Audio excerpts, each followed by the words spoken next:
Okay, let's just pray. Loving God, we thank you that this evening we all can come again to study your words and how to serve you. I pray for every student. I know they try to serve you and they're facing a lot of problem, difficulty. Help them to know that they have been doing the right thing. That's why all the enemy try to stop them. Give them hope, strengthen them, provide for them, and protect them so they can do great things for you and for your kingdom, for your church, for your people. Give us the understanding, the wisdom to learn and to understand how to do better job for you. In Jesus' name I pray. Amen. Okay, tonight we're going to go on chapter 11 or section 11. We talk about proposition. Now, we already learned about the title of your sermon. And we're talking about a different kind of sermon that you have. And now we're talking about some kind of structure, division, proposition. Proposition is something that connects your title to the body of your sermon. So it's a lot of time, it's just one sentence. For example, your title is love. Now your proposition is 4 kinds of love. The whole sentence that 4 kinds of love that God gave us. For example, this is a proposition, one sentence that explains your whole sermon and connect your whole body with your title or your head. So it's somewhat like a neck. From my head to your body, you need a neck. And proposition act like a neck. Head is like your title, love. And then your body is all kind of love. Now your proposition is a sentence tell that there are 4 kinds of love according to the Bible. Our God gave us 4 kinds of love, 4 different kinds of love. So this is proposition. Now in the whole article here, we talk about all kind of theory about proposition. But the whole chapter just sum up like is a sentence that connects the title to the body of the sermon. And it's more important than that, this 10 sentence have all the idea that what you're going to talk in your whole sermon. For example, that I say that there are 4 kinds of love that God gave us. Now people know right away, your sermon is about 4 kinds of love. So this is the sentence is so important. If you cannot make this sentence clear, people don't understand your sermon and they might confuse. But when they heard you say this sentence, they can guess right away what you're going to talk about. And it always connect them with what the whole sermon is all about. So they won't get lost because they will know that, okay, this is love number 1 or love, the first kind of love, like parent love. The second kind is you might call boyfriend, girlfriend love. And the third kind you might call that true friend love. And the fourth kind you say that this is the love of God. So different kind, 4 kinds of love that the Bible talk about. So this is about love. And some people say that how about different kind of sermon like topical, expository, or textual have different proposition? The answer is no. The title, the proposition is the same thing. But when you go to the body, it will tell different kind of sermon. But the title itself and the proposition cannot tell what kind of sermon you're going to preach until you go down to the body of the sermon. Or the division will tell that this is what kind of sermon you try to preach. How? Later on, we talk about the different kind of body you have. You have the head, you have the neck that can change body in many ways. You have the same head, same neck, but somebody is skinny, somebody is muscle, somebody is fat. But you have the same head, the same neck, but different kind of body. That's possible. And that make a difference of different kind of sermon you're going to preach. Topical, expository, or textual. But you have the same title, the position, the one sentence that connect your title with the whole body. So this is in short, this is a whole thing we're talking about proposition. Or you call it the sentence that connect the title with the whole body of your sermon. So this important sentence you need to think well, because it will tell your whole sermon, everything about it. And here in this article will tell you that some sentence cannot be a good proposition. Why? Because they have to tell you either the truth or not the truth. So what that means? Now, this sentence need to tell something that very clear. For example, you talk about different kind of enemy, and you see that the passage that you select from the Bible, and it talk about all kind of enemy that we have, and then you can sum up three different kind of enemy that we're facing every day. And in your body, you would tell that first kind of enemy, another man, another human who hate you, or do everything opposite you. You might call them the first kind of enemy. And the second kind is superpower or the demon, bad spirit. And the third kind of enemy is your own body. So this is, for example, three kind of enemy you have. And the sentence of proposition is, the Bible talk about three kind of enemy that we have, or we facing. So that sentence talk about proposition, about your whole sermon. It's all going to be.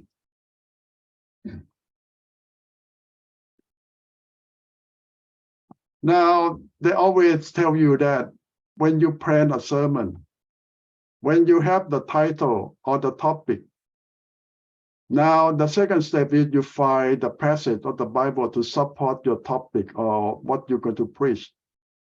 And now think very well, what kind of body you're going to have. And that sentence, the first sentence that sum up everything we call proposition. When you get a passage, and that passage mainly talk about new life of a Christian, a born-again life. Now you see that your message need to be concentrated on the new life. Now you can try to answer that, what kind of new life you're going to have, the characteristic of the new life you're going to have, or what new life supposed to be or supposed to do. So now the passage can get you to the point of what kind of body you're supposed to have in your sermon. And when you get some idea that the body is going to be, now you need to find the neck to connect. That one sentence that tell the whole story about your whole sermon.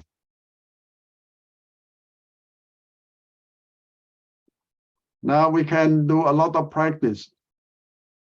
And it helps you control your sermon. If you know what that one sentence, it will guide you. You not get lost, because you know that you just have 4 enemies to talk about, or you have just 3 kind of love that you're going to talk about, or 3 ways to heaven that people talking about. So now this sentence will guide you, keep you on track of your sermon. You won't get lost because you always come back to that one sentence all the time. from the beginning until the end.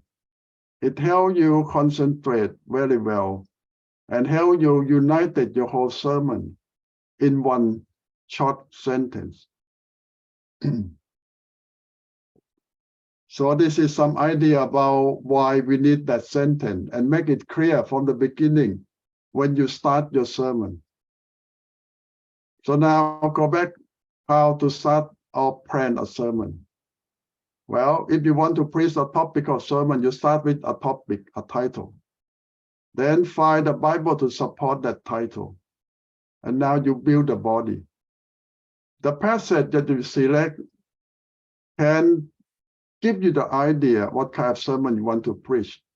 But if you absolutely just want to let the title guide you, you're going to preach topical. But if you want the passage that you pick to guide you, you're going to be expository or textual. Now your neck or that one sentence need to connect with the body that you're going to put out there. Now you can think about that sentence that clearly tell the whole body. It's about 4 kinds of friends, 3 kinds of enemy, or 3 ways to go to heaven, or how to make your life happy in 4 ways. So you see that that sentence will tell everything you're going to preach later on. It's about your whole sermon. And start with that proposition or one sentence that sums up your whole sermon. So this is in short, I explain. And later on, you will go back to your what kind of sermon you want to preach, topical, expository, or textual. It's all come back to sum up in that way. So you can practice that your whole sermon start with one sentence. After your topic, you have one sentence that you need to be clear before you build the whole thing on that, connect together. And this is proposition. Okay, I will stop the proposition a little bit and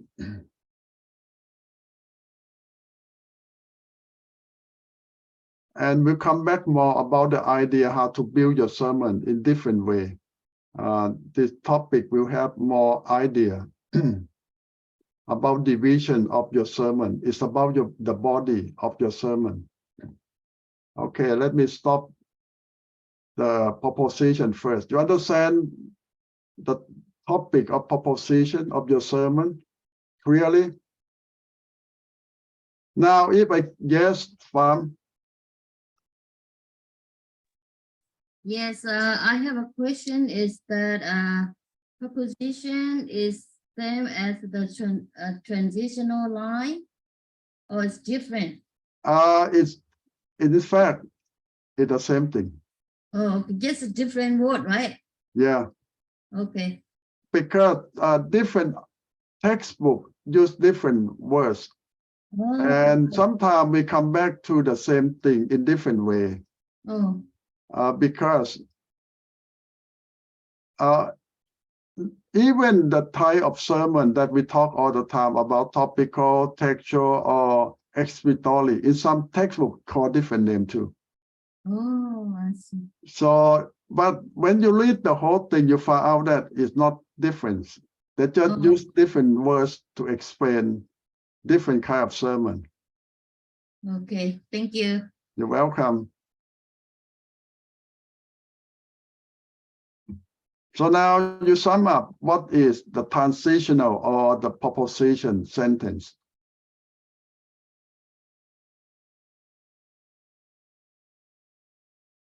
Now, if I give you a title, hope, now tell me something about your proposition or the transitional sentence that you can make out. Hope. Just make up something and tell me what kind of sermon you want to preach. Yes, Nathan. I will do topical. I would say there's 3 kinds of hope. Okay, 3 kinds of hope. Okay, that's a good proposition or the transitional sentences. Connect the title to your whole body. So you have three kind of hope that man have or a believer have. And in topical, you have all freedom to preach, but use your freedom correctly or rightly. You don't just preach about nonsense topic. You need to bring them to God and help them to have hope and growing in the same time. Because some people think that now I have a topic, I can talk about anything, but the whole purpose is to bring people close to God and challenge them to change, to be a better person every time. So you see that in order to preach, it's not just to go out, entertain people, or give people some knowledge. No. A good preaching always expect to change people's life, impact their life with the words of God. And that's our goal.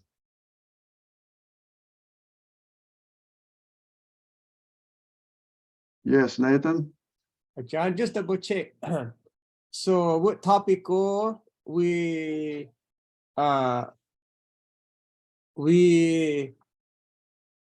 make up the title and we find the Bible verses. And with the expository, we find the passage and we find the title. Yes, it's pretty that way. Okay, thank you. Yep. In expository, the passage tell you everything. They give you every clue what you could do preach, what title you could have, what kind of transitional sentence or whatever connection that you're supposed to have. The passage tell you all. So you need to study the passage very well. Because if you don't know it very well and correctly, you can preach a different sermon or wrong sermon. For example, I heard an old preacher preach about the topic of Jesus said that help your enemy. If they're hungry, give them food. If they are thirsty, give them water.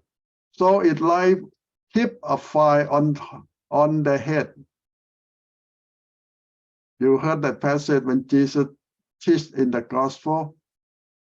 And the preacher said that, well, you do well to them and make them suffer or angry even more because they did not do good thing to you. So by doing good thing to them, make them feel bad, make them hurt. So how you think about that way of thinking? The Bible did not mean that. But why the old preacher preached it that way? Because he didn't know the culture or the theology of the passage. He just used his own understanding from his culture to explain the Bible. And that's wrong. The Bible doesn't mean that Jesus teaches us to revenge your enemy, but to love, to help your enemy. And the passage really mean that. Now come to the past about heaping fire on that person's head. What that mean?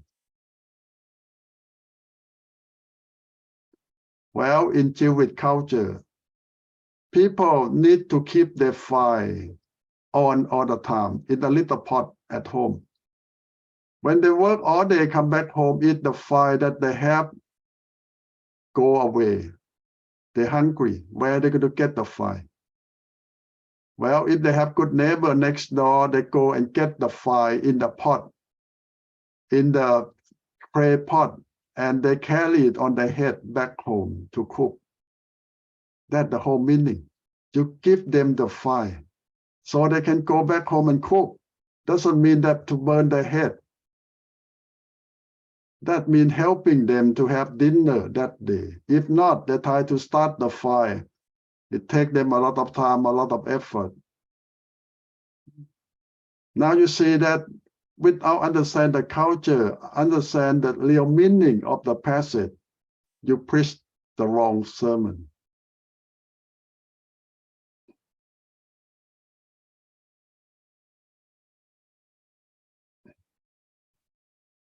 So when you preach expository, you need to know the Bible well, know the theology, know the culture, tradition. If not, you preach wrong sermon.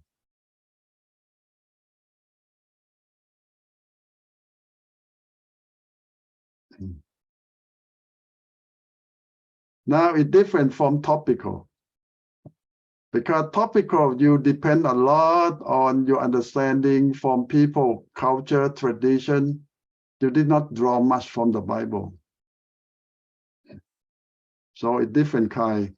In order to preach good topical, you just have a lot general knowledge. It's still okay. But when you go to preach expository or textual, you need to have a lot of knowledge of the Bible to start with.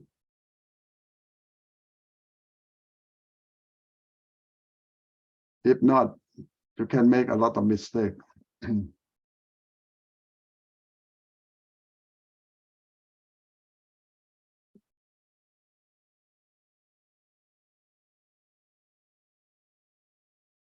Okay, any more question or idea about building a sermon? You know what? If possible, next week you can start your preaching.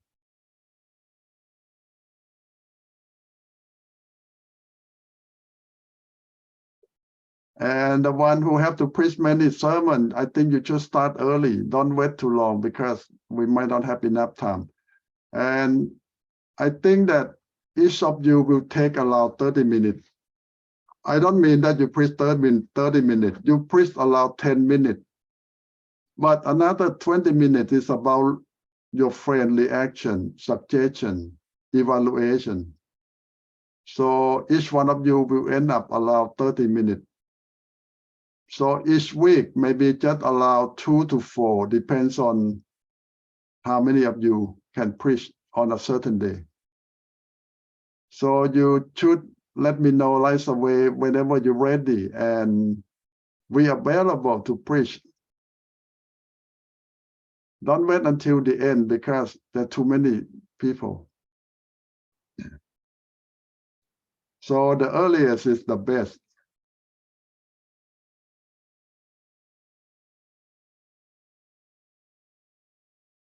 Okay, remind me to give you an evaluation form. Or I ever give you evaluation form? I don't remember. Maybe I can send you another one. Normally, it's just about how you think about each part of the sermon, like title, scripture, introduction, transitional sentence or proposition, each division, illustration, conclusion. All this major thing about a sermon. Each part you evaluate that they do a good job or not. And in the end, the whole sermon, how it fit in. So we evaluate both how they write a sermon. And the second part is how they deliver, mean that how they preach. They're two different things though. Some people write very good sermon, but don't preach very well. Some people can preach very well, but don't like good sermon. So there are two different things. So we have to evaluate both. How well the sermon have been written and how well they deliver, mean that preach the sermon. They're two different skills. Some will be very good at writing, but some going to be very good at speaking. But we hope that you learn both skills.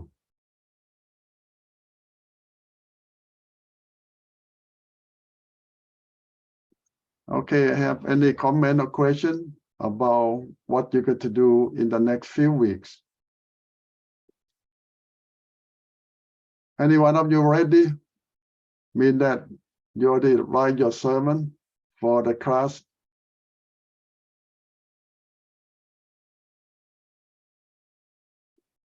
I think you have all the freedom to choose the topic or the passage.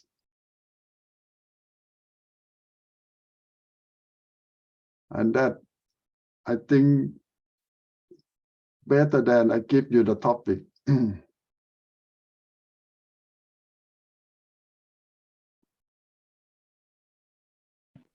I think freedom choosing your topic is good too, John.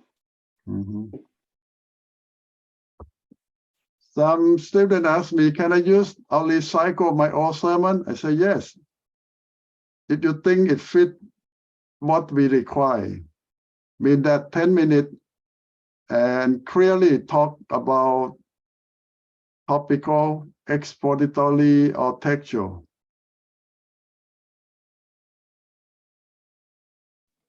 John, expository, if you have your division and subdivision, can you use different scripture to support it? When you use different scripture, it change the format from expository to textual. So like, for instance, like we have talking about, you know, like your head, your neck, and then your outline and sub-outline. A sub-outline, can you use other scripture to support? Well, you cannot make a subdivision out of that because it changed your sermon structure to from expository to textual. You can use it, but it's not expository anymore. And it become texture, right? Yeah. Okay, got it. So most of the time I use like that, and I try to write expository, but it's not. It actually is a texture. Yeah. So now you see it expository very strictly on that passage only, very deep study on that passage.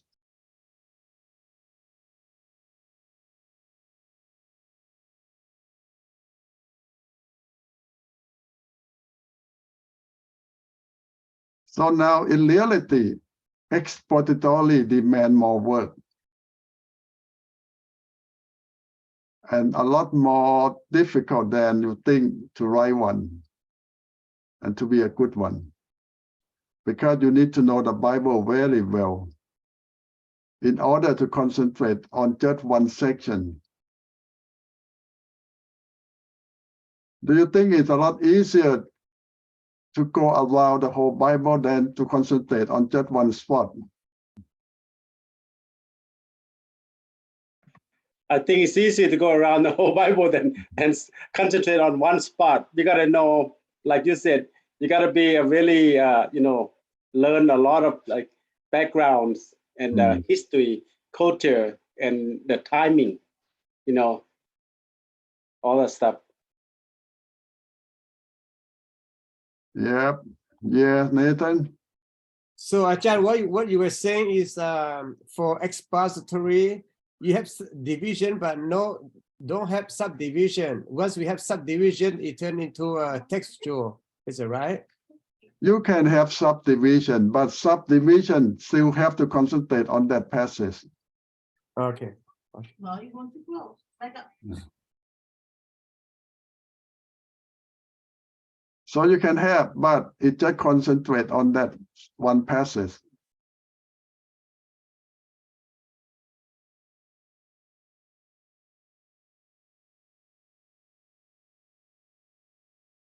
So it means that you have to dig very deep and deeper and deeper on that same well.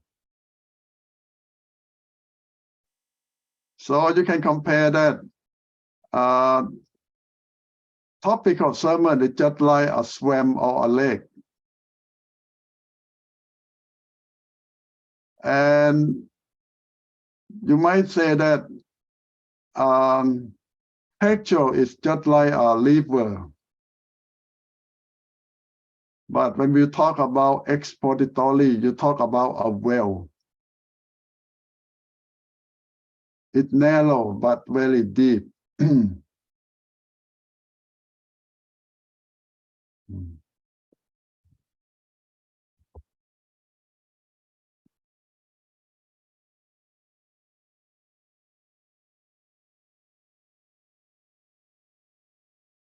Okay, more comment or question on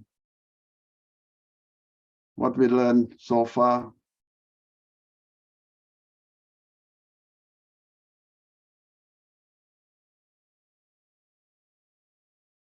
So do you need to have a sign-up sheet so you know when you go to preach, or you want freedom to pop in and pop out any day?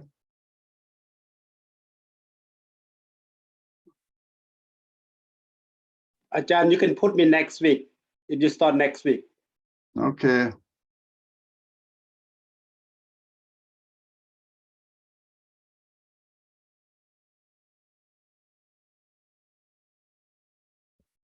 The rest of you, if I don't hear from you, I might have to assign you when for you to share.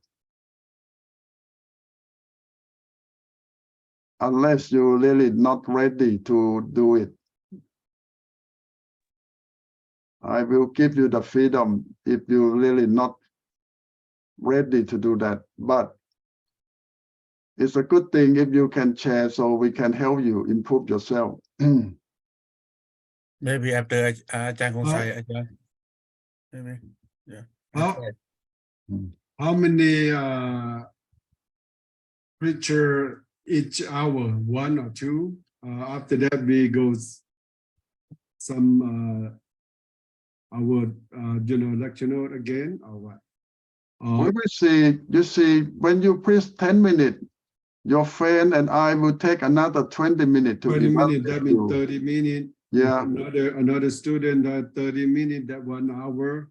yeah. or plus 2 students. Yeah. Yeah, 1 hour we can do 2 students.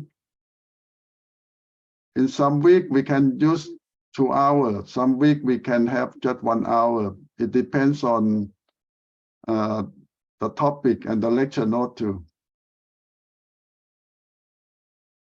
So you see that 4 weeks is not enough. Maybe 4 weeks we just maybe have X student and just 1 time for each. If you have more than 1, we need more than that.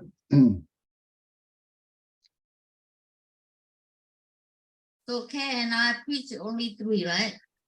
Yes. Only 3, right? Mm. Sermon K and I, right? Both, right? Mm-hmm. So that means we write 3 sermon, right? 3, we send it. Mm. We send a homework 3, we preach 3, Yeah. 6. Mm.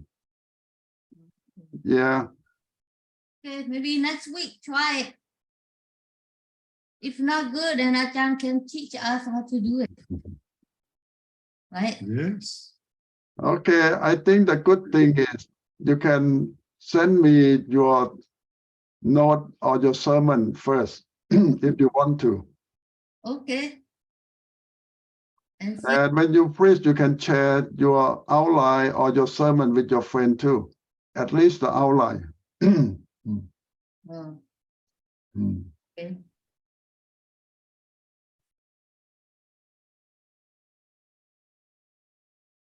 Okay, we try one next week and see. Okay. So maybe I have to send the sermon to Ajahn.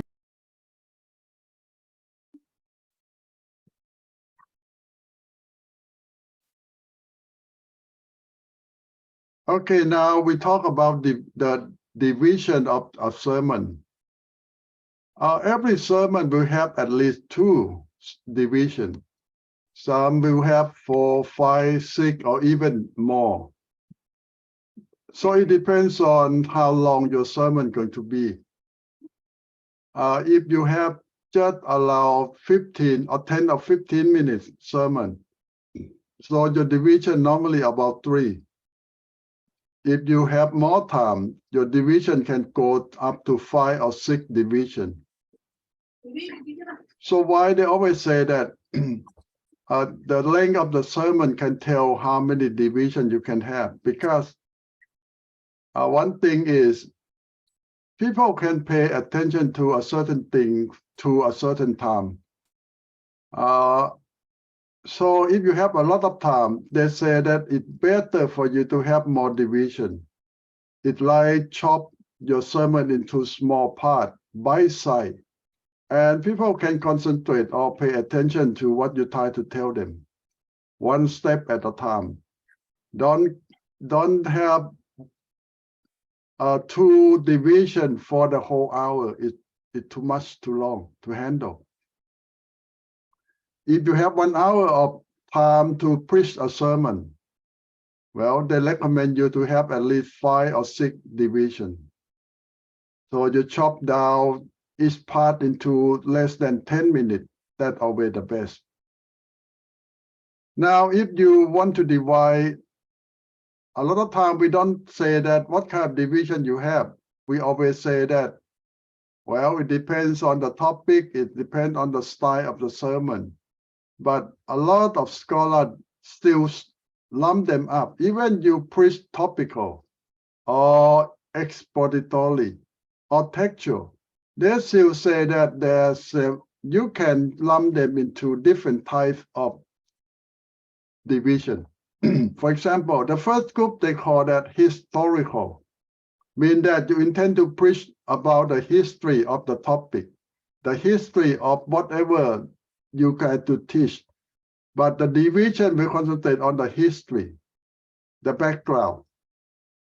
So if you come this way, every division is about the history of a topic or of the title. And sometimes you say that, well, how can you want a history if the passage don't give you the history? Well, you still can do that. How? When you want to concentrate on the history of that division, you still can preach on history because everything have history. So some preachers love to go deep in the history of each division, like for example, love. And you preach about love on 1 Corinthians chapter 13, verse 4 to 7. It talks about different quality of love. Love is kind, love is patient. And if you want to concentrate your division on history, how you preach it, well, you talk about the first century love of kindness, how they express kindness in the first century. And then in the Middle Age, this is about history of love, about kindness, how people show kindness in the Middle Age, or in the 16th century, 19th century, or in the 21st century. You still concentrate on expository, but on the historical side. So this is more variety of sermon that you can preach. Even you concentrate on the sub point, you still can go even deeper just on the history side. And our division is about the history of kindness, part of love. Okay, this is one way they tell you that you can make more variety of your sermon. Now you concentrate on just the history, and each division is about the history of a certain topic. The second type that they say you can preach is about theological principle. Now, every division is about the principle of theology on that division. For example, you preach about love again, and you go to the division about love is patient. Now, each division you try to explain what theology talk about patience. From God's perspective, from the scholar, the Jewish perspective, and from different time of theologian, different theologian think about patience. So this is, they say that you go deep on just the theological principle. So now instead of history, now you just on theology of patience or of love. Now, the third kind of division that you can make, they call application. Mean that when you talk about love, it's division when you concentrate on the quality of love. You can apply it, how love works, how love affects the life of believer, how they use love. So it can go variety of way. That when you try to apply that words in modern day life and in the different time, different culture. So you see that a lot of people say that, well, when I preach a sermon, it's just very limited, but in fact, no. You can go very different way, even not just topic, even on expository. You still can go just on historical side, theological side, or application side, or different way. So why the way to say that one passage you can preach several times in different way, and people can learn on different perspective of just one passage. You can go a lot of time on different way. Now the fourth way, they say that extortative. So what this mean? It just means that you just divide that section onto different parts and concentrate on a little section of each one. Listen to the word of God, determine to obey God, sacrifice to God, and that this forms a passage about faith. So this is, they take the passage and divide into small parts and just concentrate on each small part. So this is how to explain every single section of the passage. And this is one of the popular way how to preach expository. This is the most popular way because it's on the words of God. You pay the price for the face value of the words of God. You don't go too far. You don't try to go to the history too deep. You don't try to go to the theology of the word too far. Or you don't try to apply it too much, but you just concentrate on the face value of the words of God in each section. So this is the fourth way you can preach. And one of the popular way to preach expository. This is the way. You just concentrate on the faith value of each verse in that section to teach them.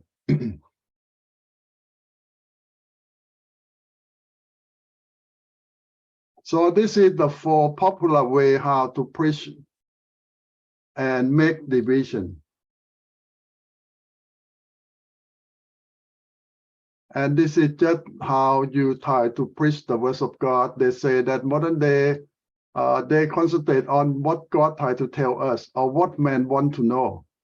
And that is another different way of modern day preaching is. You try to tell what God want man to know from that passage. Or what you try to let people know that what man want from that perspective, from the words of God. So this is a different way how to approach the words of God and how you preach. And this is more example that how when you concentrate on man's need or what God wants to say. And the question and the division will come out in different way because your focus is different. Now you see that even you have the same passage, you still can have different focus on God, on man, on history, on theology, on application of what is your focus. So now the whole thing try to tell you is you don't need to limit yourself to just one style of preaching. If you want variety of it, you can have different focus. even you have the same passage. When you focus on different things, you can preach a different sermon. I heard one preacher in the old day, they say that he can preach one passage 20, 30 times. It means that one passage he can preach for 20 weeks, 20 times, with different perspective, with different application. Do you think you can do that? Give you a passage and preach 20 sermons, 20 different sermons, just from one passage. Well, a lot of preachers say no problem, they can do that. But in order to do that, you need to a lot of practice, a lot of skill. But it's possible. So now my point is, if you preach the words of God faithfully, you can preach your whole life and never finish the whole Bible. A lot to learn, a lot to teach, and a lot to preach. Now, as I say that, in different time of the church, the people prefer to preach the Bible or teach the Bible from different perspectives. If you ask that how Paul preaches words or sermon most of the time, I say that in many of his letters or his teaching, Paul emphasized on theological principle. Paul emphasized on this style a lot. In every teaching or sermon that he preached, you will see that he emphasized on theological principle. That's how Paul teach and preach most of the time. And if you ask about different apostles, even Barnabas, and you heard how Stephen preached, they're all about historical perspective, about the past. So you see that there are different style of preacher, and each one have their preference differently. Maybe they go different. And you can learn from them, and you will find out that you have a certain style that you love to teach or preach too. And you might say that, why don't I preach on different way? Well, it might not be your style or your preference or your knowledge about. Some people just love about the application style. Mean that every passage is about what you can use in your life today. And all those preachers just make application of every division, application about modern day life in everything. And that is the application style from every single division that in his sermon. And another way,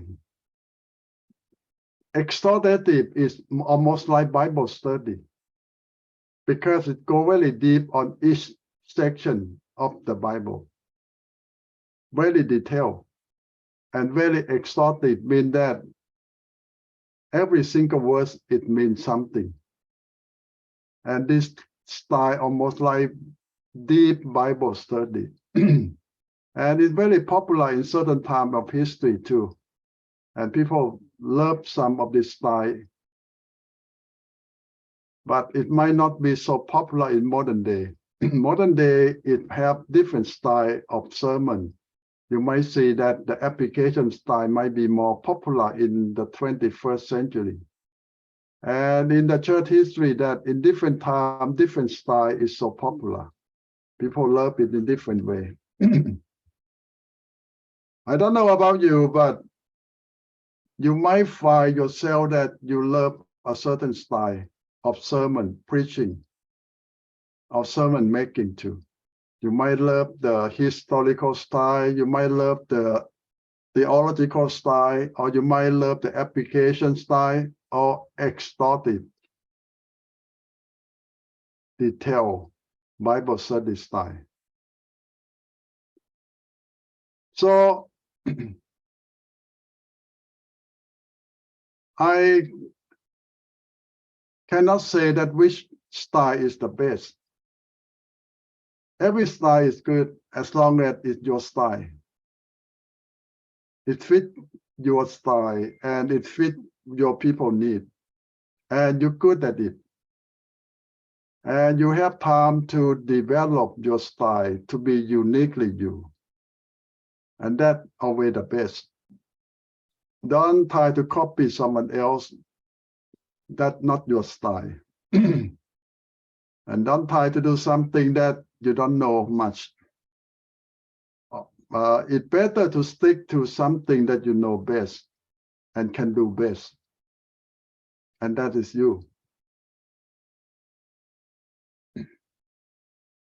So now you can express what you think about different style of division that you want to make for your sermon. In the past, you might just think that, oh, it just have one way. But in fact, there can be so many ways to make your division out of the same passage, the same topic.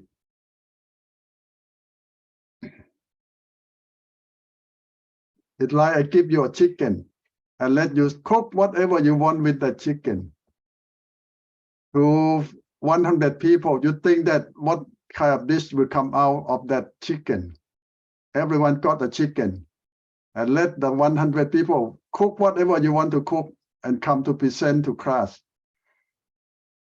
Yes, some might do the same thing, but it's still different taste. But a lot of people will do so different thing with that chicken. It's like your sermon too. If I give a topic, I give you a passage, most of you will come out in different way. And that you.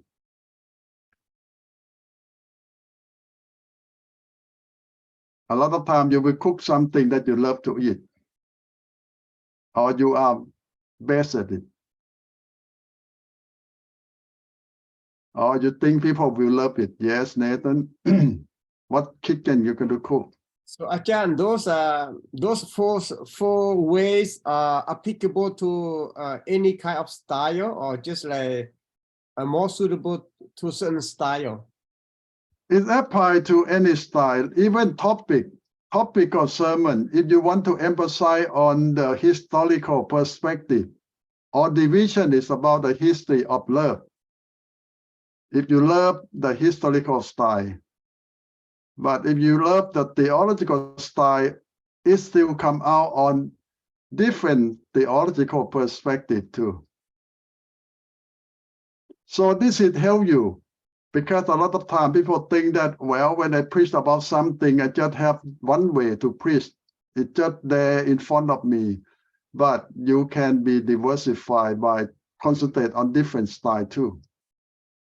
Even expository, but you're expert on history, or on theology, or application, or exhortative. It still 4 different major styles out of the division of expository, or topical, or textual. It's still emphasis on different way. And believe me, it's not just 4. You can do even more. But this is the 4 major style.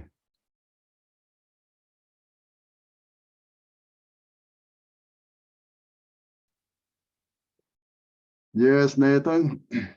So Achan, with for example, with a topical style, and can we use maybe 2 or 3 ways? Can we mix them up? Can I, more spicy, little bit sweet, and little bit smelly? Oh yeah. Do you remember when I told you the simple way is ask yourself about who, what, where, when, why, how. That's also the simple way to preach on topical, expository, or anything. If you have the choice to do that, even about love, you can just concentrate on who can love, who cannot love, who can love the best, or who, whatever who. And what is love? What is God love? What is mother love? What is friend love? So you concentrate on what and that's very simple.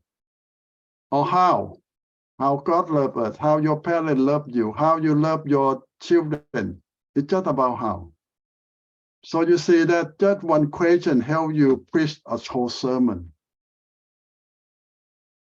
And you can make it so many ways if you know just a certain way how to make it. One topic you can preach for so many times and never repeat yourself. Yes, Nathan, you can mix it. But So Ajahn, sounds like even the topic go, but we can turn into expository and textual too. yeah, you can do a lot of things. Okay. But when you are a student, you need to stick on the rule very clear because we want you to know what you're doing. But after you're famous, you do whatever you want.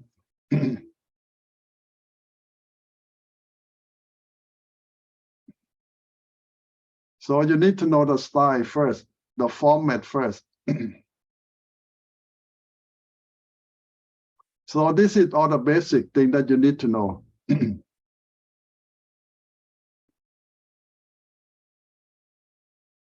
But still, as the student of the Bible and the teacher of the Bible, you need to know the Bible well. You cannot make up something up and teach the people because that is wrong.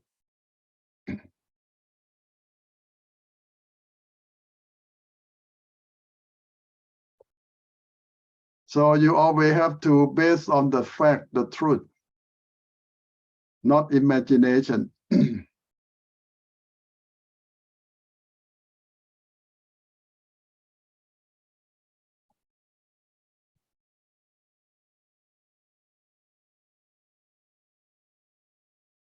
So how much time you going to spend on your sermon?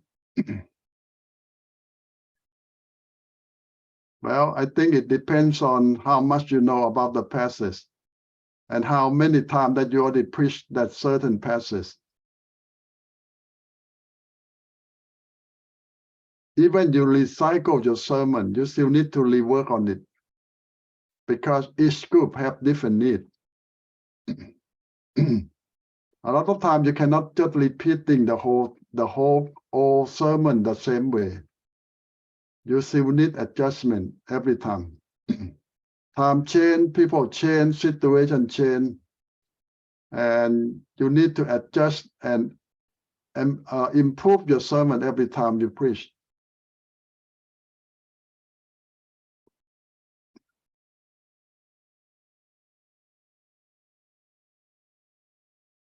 Okay, more comment or question?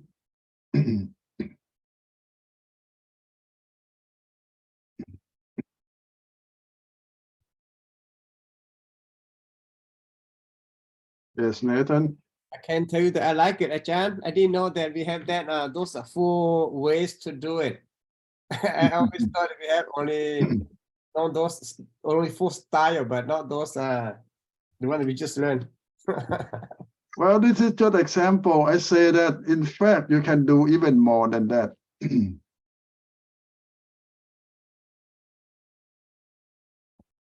But this is just the major one that the famous preacher used. That style.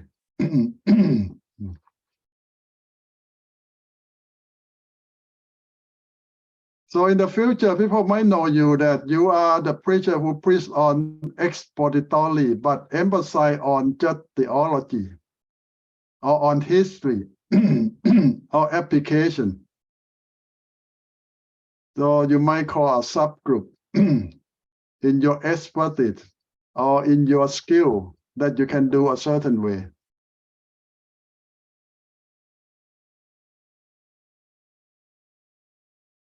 I don't know, when you listen to a preacher, you might see a certain style from each preacher. He will prefer to preach a certain way most of the time. That's his style.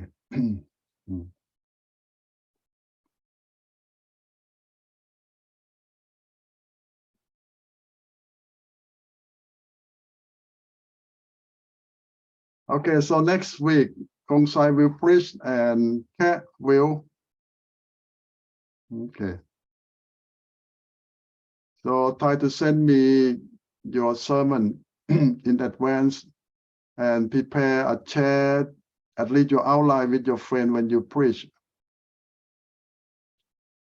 And the evaluation will be simple. All of you will listen to the sermon and look at the topic, the passage, the scripture, introduction, every step, and tell the preacher that it makes sense, it sounds good, or it doesn't make sense, or it doesn't match, or it doesn't really go from head to toe. Because some sermon look like alien. It's not man or animal in any way, it's alien. Mean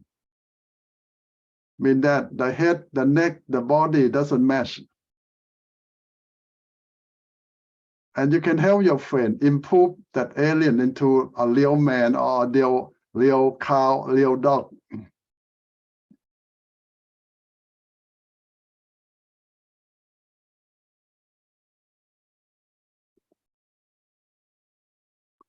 Sometimes when we are so close, we cannot see everything very well, but your friend who look from far away can see better than us sometimes. And we always can improve ourselves, make it better.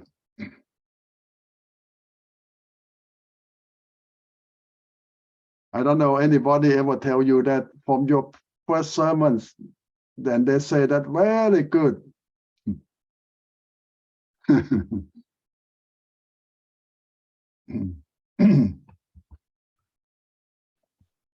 John, only your wife can tell you, but not really good. But they say, yeah, okay.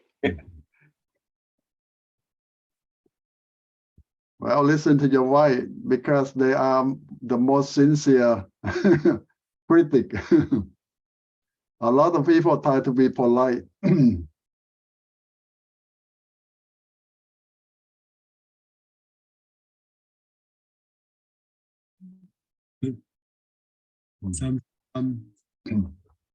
Someone recorded and then they want to play and let you see it. You just get excuse, just walk away. Don't want to see what you preach.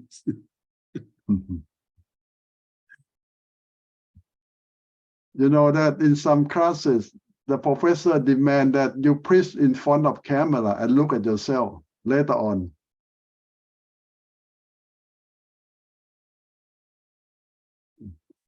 Because of that, they want you how to perform well.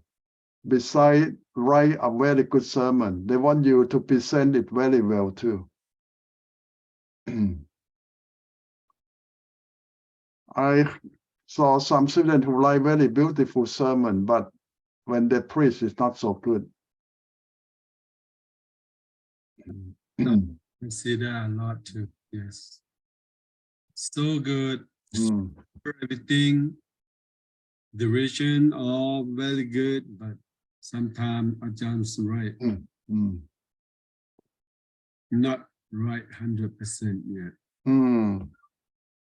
Maybe get nervous No, and scary. no. No. We will see some people that preach over 20.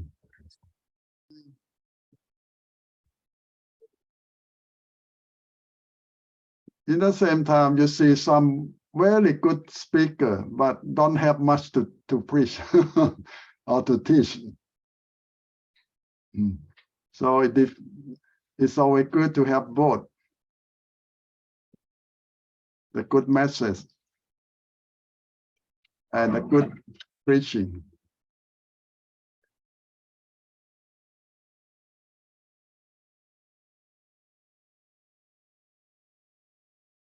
It's all come about you need to practice a lot, preach often, and live sermon all the time.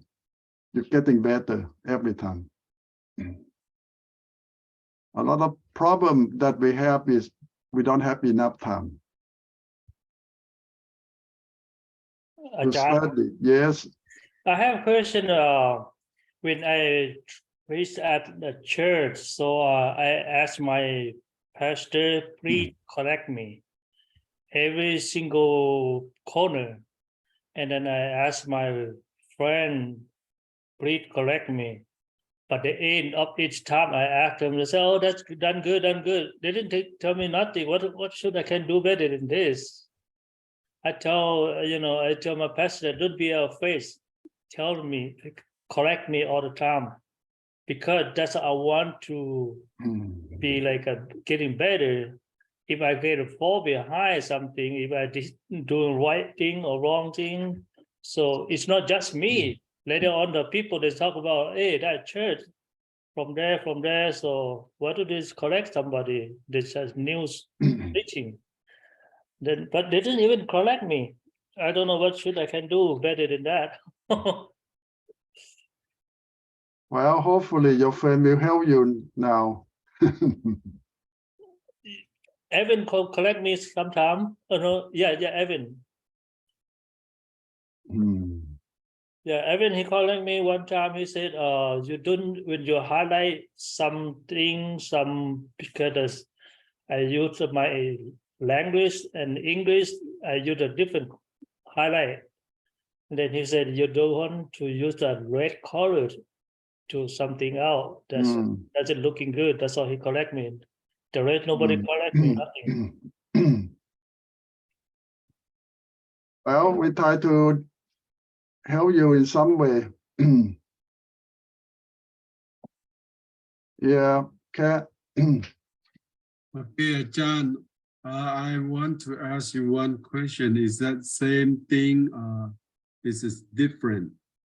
Okay, for example, like my skill, when I take the college course long time ago, about 30-something year in 1988, 89, every class, the instructor said, when you perform is good, but when I take the welding class, he was beside me, and then when I demonstrated, and then he said, okay, you just drop your class. Don't do it, because I can see that you're not, in this, position, or so you can go on something else. So I take his word, and then until now, I still welding looks, sloppy, no good. No matter what I practice, and still same thing, I don't know. So instructor can see the student, right, John? Like you can see us also. But I will never tell you to stop preaching. Thank you. Okay. Because we don't hope to get a perfect preacher. We just want to see you love to share the words of God. Thank you, John. Whatever you can do is already good enough. That's make me a more, stronger. So I don't want to get back in the time that my class. Jesus said that the field is ready, but not many workers.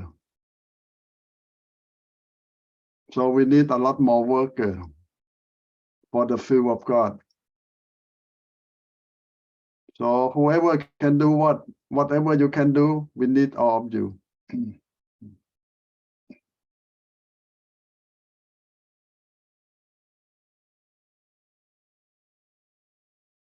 Okay, if you have no other question, we will take another break and come back for another class, okay?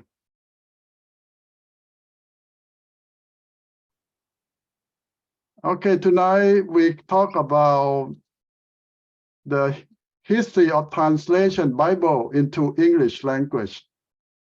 And it will lead us to the modern day very soon, how the Bible have been translated into so many languages all over the world.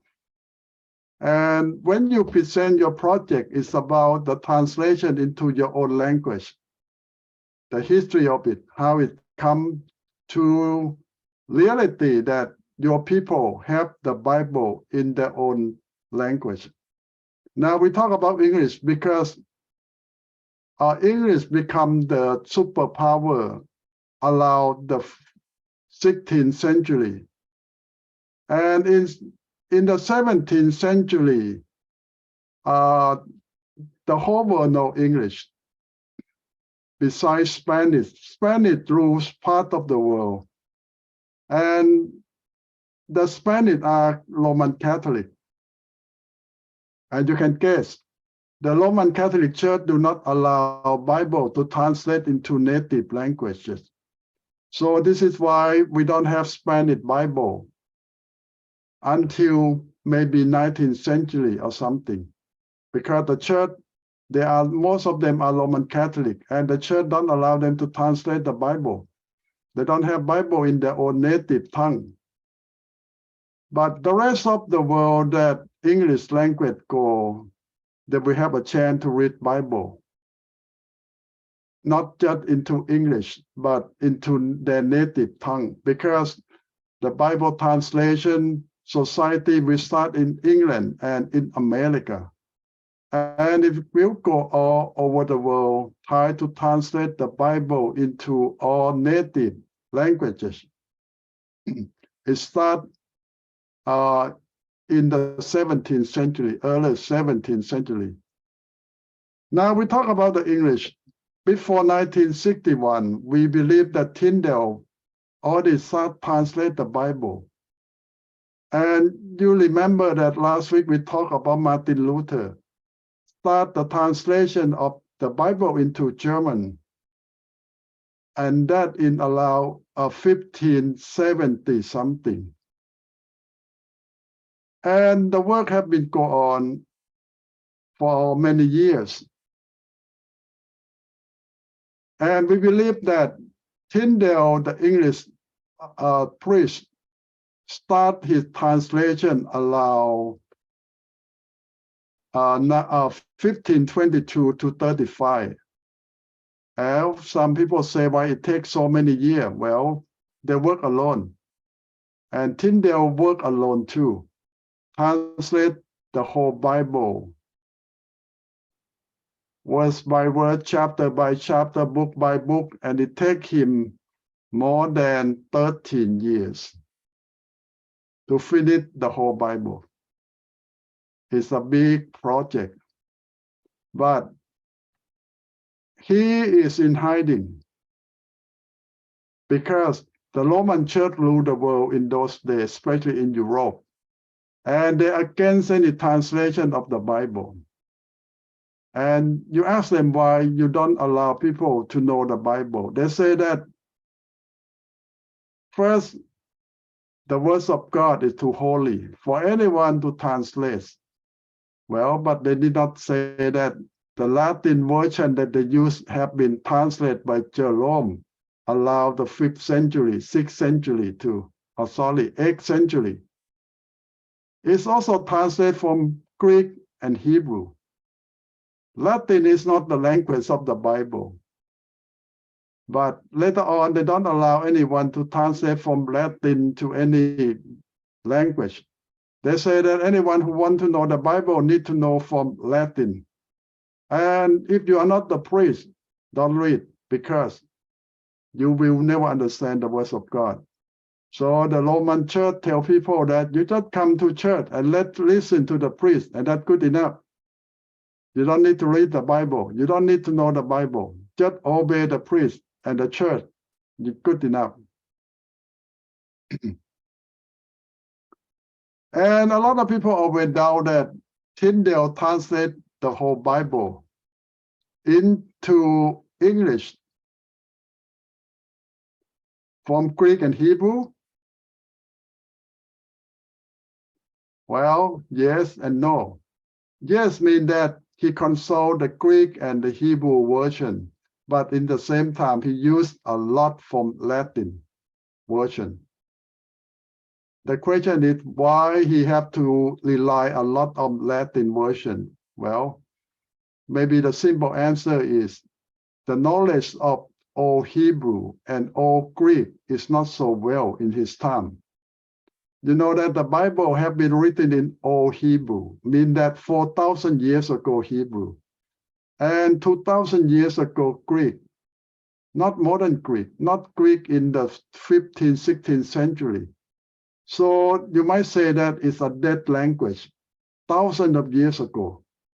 And not many people know exactly what those mean or exactly what they try to tell.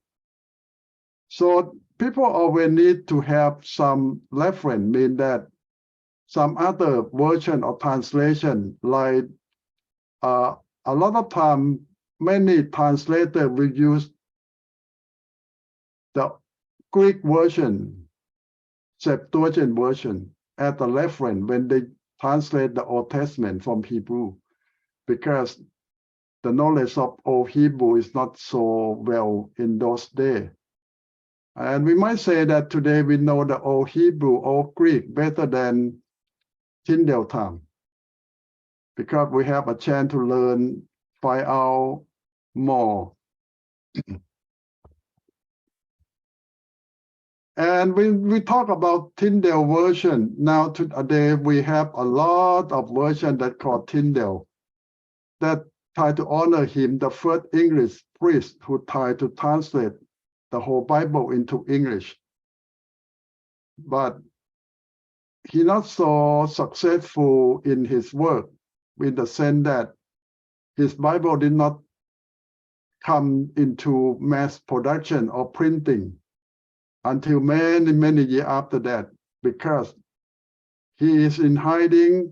The church tried to kill him, I mean the Roman church, and tried to destroy his work.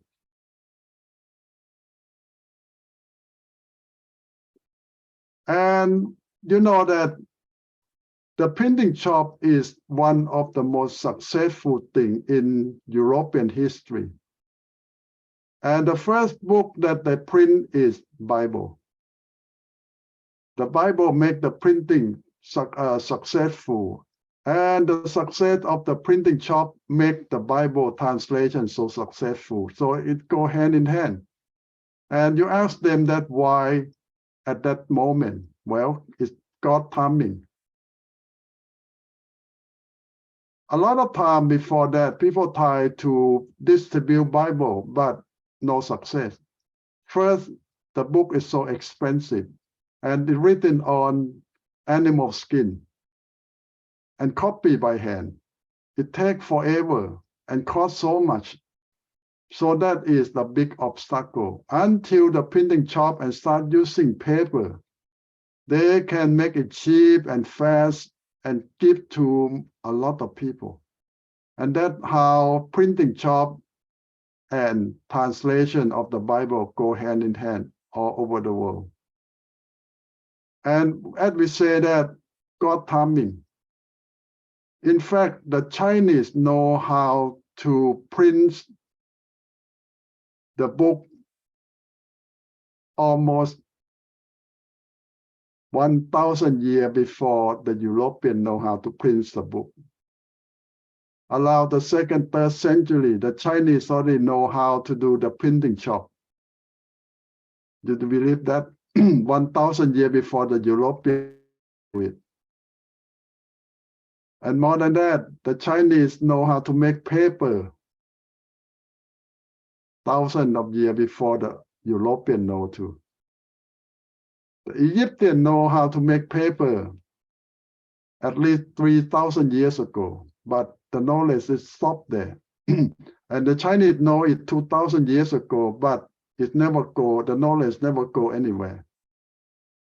And you might always surprised that all the technology that the Egyptian found stopped there. The Chinese invent a lot of things and it never go anywhere. And also a lot of other knowledge and technology that invented by the Roman 2,000 years ago never go anywhere. It stopped there and died with the Roman Empire. And a lot of things that the Roman invent, we don't know until about 100 years ago. We call rediscover, like The Roman built Colosseum in Rome. Colosseum means a big stadium that can sit thousands of people. 2,000 years ago, they built the Colosseum by concrete. After 2,000 years, in many earthquakes, the Colosseum still stands. And when the Romans lost their power, the technology disappeared with them, meaning that the Europeans later on built their castle with stone again, go back to Stone Age, and don't know the technology how to make concrete. You know, the difference of building with stone and with concrete is so different. And the stone have to be big and put on top of one another and not last long. In earthquake, it can fail. But the concrete stand earthquake and stand everything for 2,000 years. And why the technology disappear for 2,000 years? It just, you know, that modern day man, we just know how to make concrete again around less than 100 years ago. And a lot of gunpowder. The Chinese know how to use gunpowder to make a firecracker, many things 3,000 years ago, 2,000 years ago. But nobody then never know how to use it to make gunpowder, to make bullet, to shoot people until maybe 100 years ago. So a lot of things, we just say that it got timing. And when God don't allow it, it don't go anywhere. But if you ask modern historian that why, they always say that because the people who know the technology is so selfish, they don't want to share with anyone. They don't tell anyone how to make it. So the secret die with the inventor, die with them. And they say this is a trade secret, mean that the founder, the one who found it, never share, never teach anyone, and keep it secret and die with it. So that is so sad that way. Now we go back, Tyndale, and I always say that he a priest, and he have a lot of education. And he always want people to know the Bible, that a leader, a priest, but he know that the only way the people to know the Bible, to know the words of God is they have to read it. They need to learn it. And the only way is to translate the Bible in the language that people can understand, can read, can learn. Even it's against the leadership in Rome and the church stand in the way that never allow that any translation.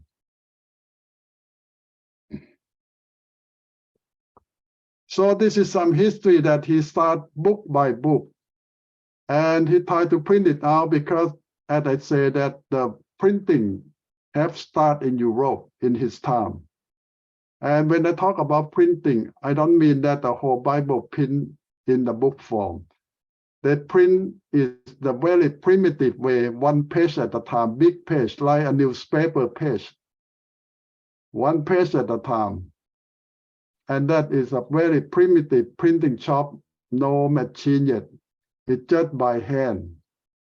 How they do it?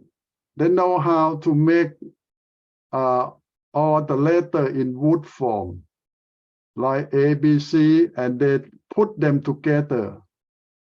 A, B, C to make the words, and put all the alphabet together to make a page. And then load the ink on top, a piece of paper on top, and load it again. So the ink from that, you might call the letter that they put together in the block, touch the ink, touch the paper, and that's how they make a very primitive printing, one page at a time.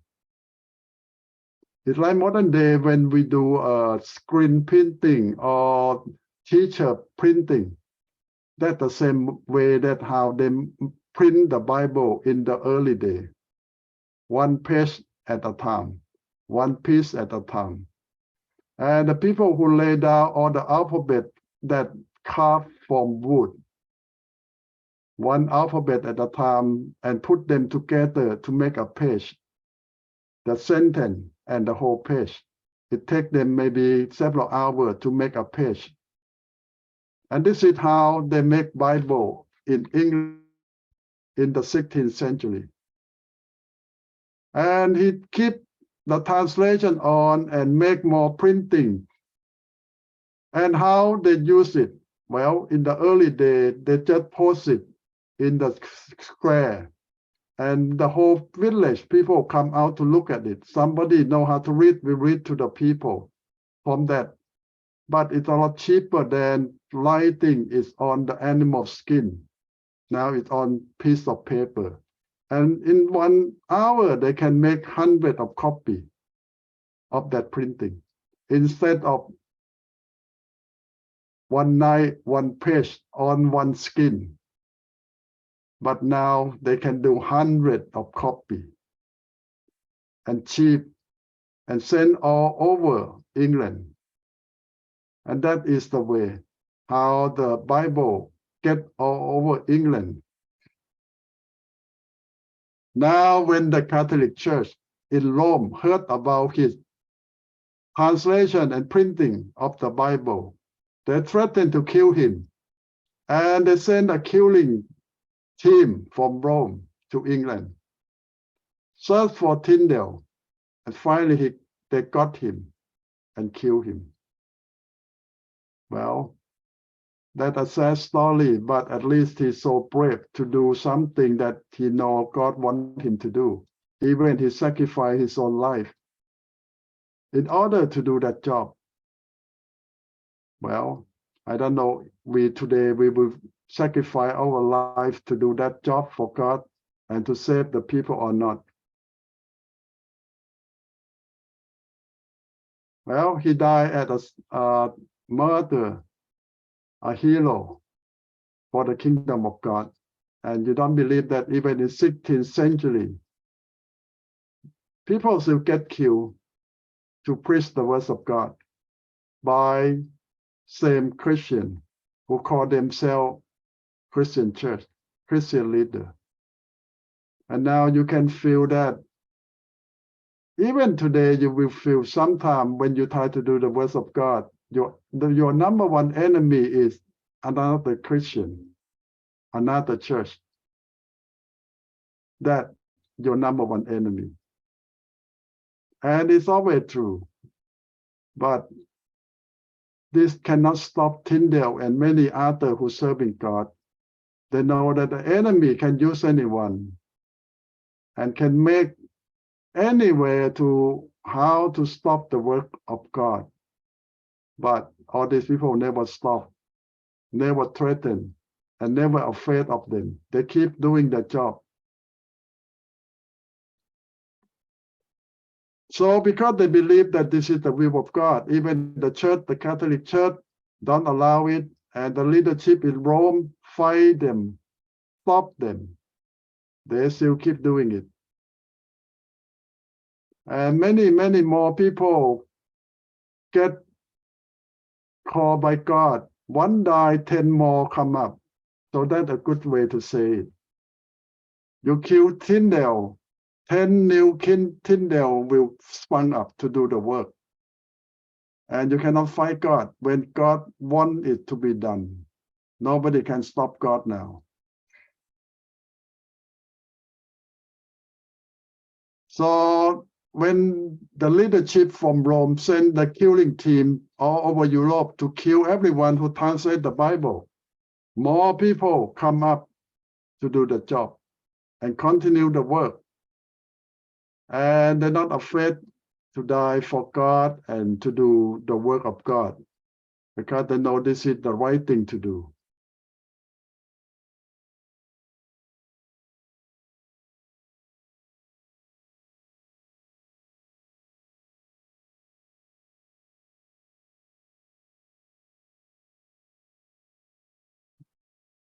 Now, the question go back why the church in Rome or the Roman Catholic Church against the translation of the Bible. Well, they might already say that the reason is people don't understand the Bible. People might misunderstood the Bible. That is what they say. But the real thing is they don't want the people to know the truth, the real truth of the Bible. Why? Because they did not do the real teaching of the Bible. Because they are not a real Christian. They don't teaching the real Bible. They are the Roman church that borrow the name Christian to use, but they still the Roman church that teach a lot of things not in the Christian Bible. So they don't want people to know. So they stop everything, everyone from telling the truth. And that for thousands of years they have been doing that. But later on they will adapt because they cannot kill everyone. And more people stand up against them. So they call themselves the reform, mean that they adjust their teaching a little bit. They adjust their theology a little bit to fit in with all the new understanding, all the knowledge of the Bible. So they adjust themselves to survive. And that is what they try to do in the 16th and 17th century. They allow more freedom for the people to read the Bible, to translate the Bible, because they cannot stop it now. But they tell the people all the time that don't read, no use to read. Just come to listen to the priest and that's good enough. So that's still where they stand. You cannot stop them, but you discourage them. You cannot kill them all, but do not be their friend. That's what they try to do. Tyndale got killed, and we still honor him as one of the early English leader who translated the Bible and died for his work. And today we honor him by call a lot of printing shop Tyndale, or a lot of version we call Tyndale version to honor him. Even he died 400 years ago, 500 years ago. And one thing that we need to honor Tyndale is the King James Version that come after Tyndale version, based strongly on Tyndale version. Mean that they already have a foundation good by Tyndale. The King James Version built on Tyndale version. So it's like a step. The first one don't have anything to stand on, but the second version stand on the first version. So whatever you do today, if you are number one, you sacrifice so much. But people who come after you will build on top of you. So as Paul said that if you build on stone, everything will last a long time. But if you build on straw, nothing can stand. So you need a strong foundation.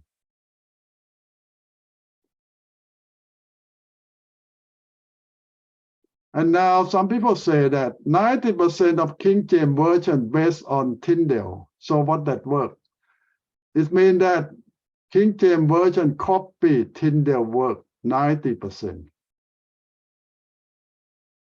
So we don't know. But a lot of scholars, when they compare the work of Tyndale and the first King James Version, they say that 90% is the same thing. So it means that the King James Version have an easy way.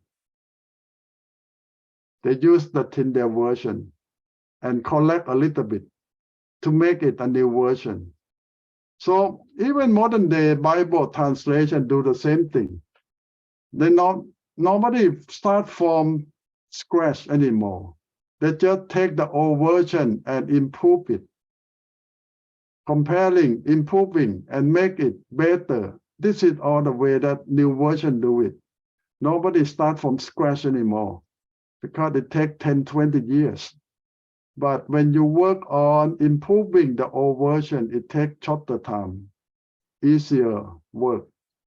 It's like revision, recheck, and change a little bit. And this is how King James have their version from Tyndale.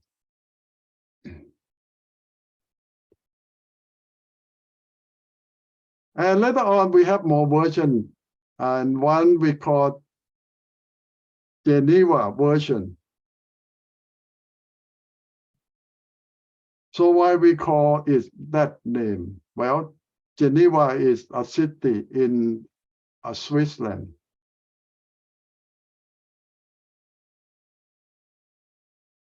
And the difference is now this is more of the Protestant version. What the difference? Why King James or Tyndale version, the Protestant is not in England yet, because Tyndale himself is a Catholic priest. And King James, who when they do the version translation, they still not really Protestant. But when they are real Protestant, mean that they rebel from the church from Rome, from the Roman Catholic Church, they become the English Church, and they call themselves Protestant. So the Geneva version is more in the Protestant version now. And they say this version used by William Shakespeare and a lot of English writers. When they quote the Bible, English Bible, it comes from this version, Geneva, mean that the Protestant translation now. Now you look at the English version, Geneva, and many other versions that come out later on with their text.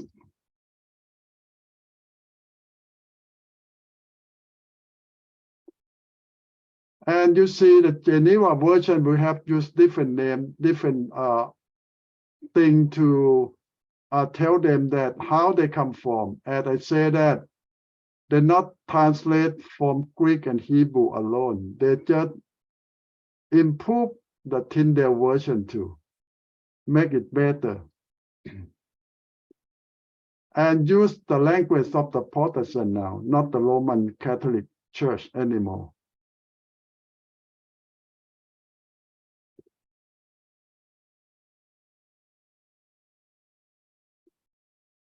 And this Geneva version different from Tyndale, from King James, because as I say that Tyndale print by hand, one page at a time, by use the lower to low by hand and use the hand print. But the Geneva version used machine for the first time. When they say machine, it just means that it more automatically. By sometimes they use the stream to run the machine. So they don't need man to load the ink one at a time anymore. They use more mechanical, mean that they can put that kind of ink in there and it load itself and it just press itself and come out faster than by hand. It's not by human hand anymore, but the machine can do some of the basic work themselves now. So this is we call more mechanic machine. And it's many times faster than do by hand. Now this is the way the printing shop will start mass production. We call mass production, mean that in 1 hour they can print several hundred copies now. By hand, you can do maybe 10, 20 copies an hour, but by machine, you can make several hundred or even 1,000 copy pages in 1 hour now by machine, and a lot cheaper.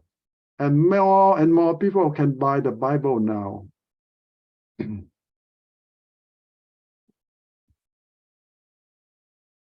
Now, this is a very successful because it made by machine, so it's a lot cheaper, 10, 20 times cheaper than do by hand. And more people can have the Bible. and that make a success. The English Bible will start going all not just all over England, but to many other countries who know how to read English, and it's cheap. And when we say cheap, mean that a lot of people can afford it, can buy the Bible now. So this is the first time that a lot of people own their own Bible, at least the rich people. Each family can buy a Bible at least.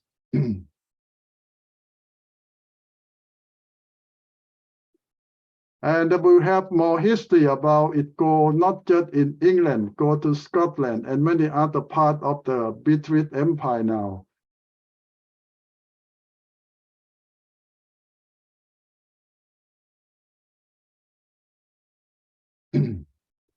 Now they claim that the Geneva improved a lot from Tyndale version because people have more knowledge of Hebrew, Aramaic, and Greek.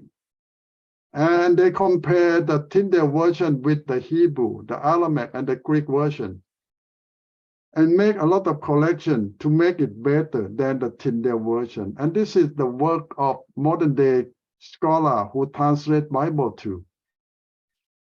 They use whatever version they have now and compare it with the original and make improvement. As I say that nobody starts from scratch anymore because it takes so much time. They just compare, improve, rewrite, and make it better. And this is the fastest way that people use in all translation now. Like today, I asked the people who translate for the Lao version. I say, you translate from Greek and Hebrew? They say, no. We use English and Thai version. And we translate into Lao and compare with the Lao version that we already have. But they compare with the Thai version, English version. They don't use Hebrew or Greek or Aramaic.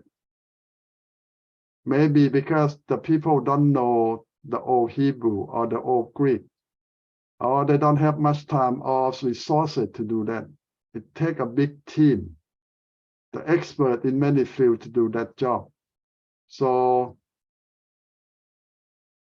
a lot of translation today just based on English version and any other old version that they already have.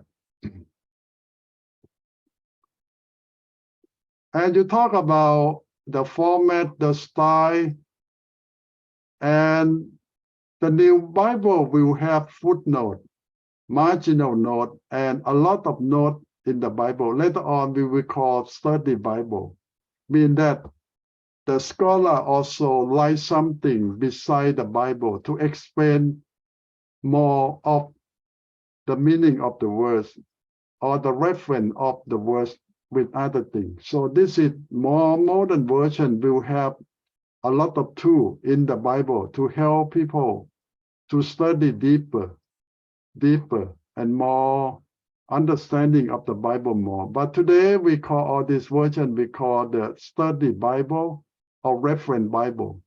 But in the old time, they don't call that. They just call standard Bible that we have footnote, marginal note, end note, or anything, and the size of the Bible. In the early days, the Bible is so big because it's like the size of newspaper of today. Because the machine cannot do a lot of little printing. But today you see that the Bible can be very small, very thin, because of the technology, the improvement of the ink, of the paper, of the machine, of all the technology. So now you see the Bible gets smaller, thinner, and easier to read. And some Bible even have picture illustration. They say that people feel that if you have picture in the Bible, it helps people to learn faster because to see a picture is a lot better than 100 times better than just to read it. So some version of Bible will have picture. In almost every story important will have picture in it to help people learn. And many more here about the English translation. You will see more and more coming out and make it more fanciful and some with different color of letter. And you will see the English version with the popular red letter. About whenever Jesus says something in the gospel, they print it in red. So they know that this is the words of Jesus himself. So, and many other versions will come out with emphasis on different things, different point they want to let people know.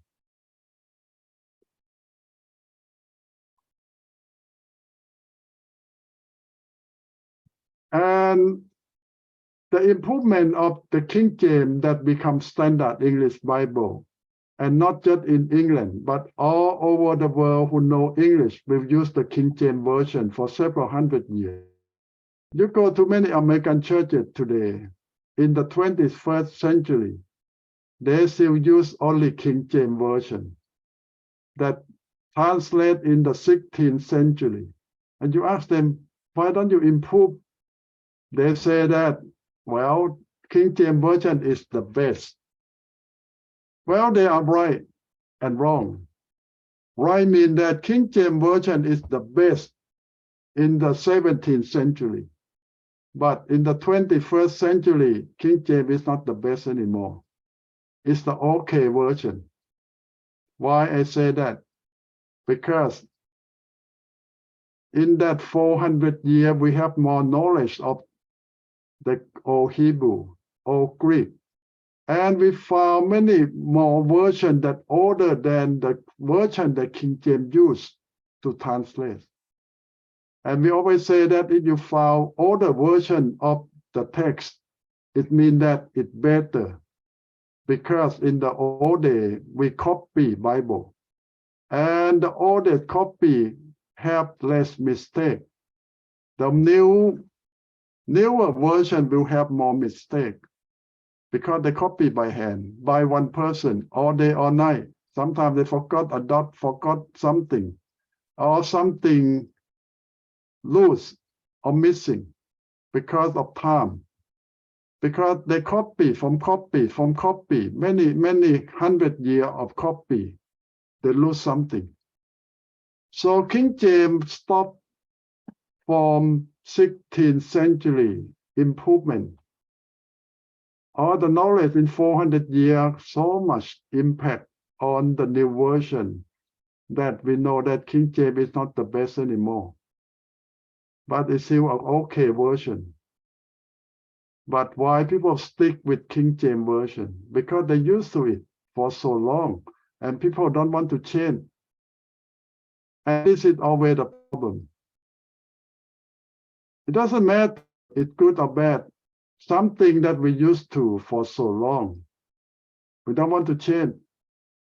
You ask Moses, when Moses tried to bring the Israelites out of Egypt after 430 years, a lot of people don't want to go out. Even they are slaves in Egypt. They still feel that to be slave in Egypt is still better than go to the wilderness because they don't know what will happen to them. But we need to know one thing. When you are at the bottom of the well, whatever change, it means better. Because you already hit the bottom, you are on the worst of the worst. Nothing gets worse than that. So any change is better than nothing. So when I compare all King James Version, I mean that way. It's the best 500 years ago. But 500 years, there are a lot of improvement, a lot of knowledge, a lot of things that we found out that a lot of things better than the King James original version. But people still don't want to change. People still believe that this is the best, the only thing that we should have. So you can argue with them, but you're not going to win.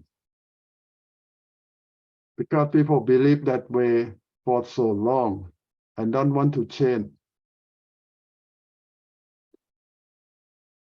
And today you have more and more versions. And people always have a question that which one is the best because there's so many to choose from. Well, the answer is most today versions are compatible in the quality. Most of them are good, but why you choose different version? So the question should say that what do you want to use the Bible for? Because different versions have different goal or purpose and designed for different group of people. Some versions designed for simple people with not much knowledge of the Bible. Some versions designed for non-Christian. And a lot of versions designed for simple people who don't have a lot of knowledge of the Bible. Simple language, simple understanding. Some versions we call paraphrase. It means that they don't use all the technological words, don't use all the theological words, but they use simple language words to help non-Christians to understand the Bible. But some version designed for scholar or seminary student or someone who are preacher with difficult words, deep theological thinking, and that designed for scholar or student of the Bible. So now you need to know why you choose a certain version for different job, for different people, different purpose. A lot of versions are good, but why you need it, for what? So if you know what you use the Bible for, you can choose the right version for your job, for your work. Not because it's the best for everyone, but it's the best for you, for your job, for your goal. So this is how we choose modern day English Bible version. If you live 500 years ago, I recommend you choose King James. But if you live in 21st century, I say that King James is not for you. It's for your great-great-great-great-grandpa. But for you, it's something else, what you need for your job, for your goal. That's it, how you choose the Bible today. But in many other languages, you don't have a lot of options because the English version have at least 40, 50 modern versions to choose from. But in your language, maybe just one version or two. One is 50 years ago. One is about a few years ago. So what you choose? You have to choose the new one. And that's all you have. You don't have a lot of options. So it depends. If you know how to read English well, you have at least 50 options to choose. And most of them are good. It just depends on what you want the Bible for. And I will recommend that you always have one good English version with you to compare with your original or your native tongue. Because I believe that all the native translation will miss something all the time. And the good English version, the study version, can help you get very close to the original Greek and Hebrew. Help you who are going to teach and preach the words of God more correctly. So don't depend on your language version alone because you will miss a lot of deep theological meaning that intend for you.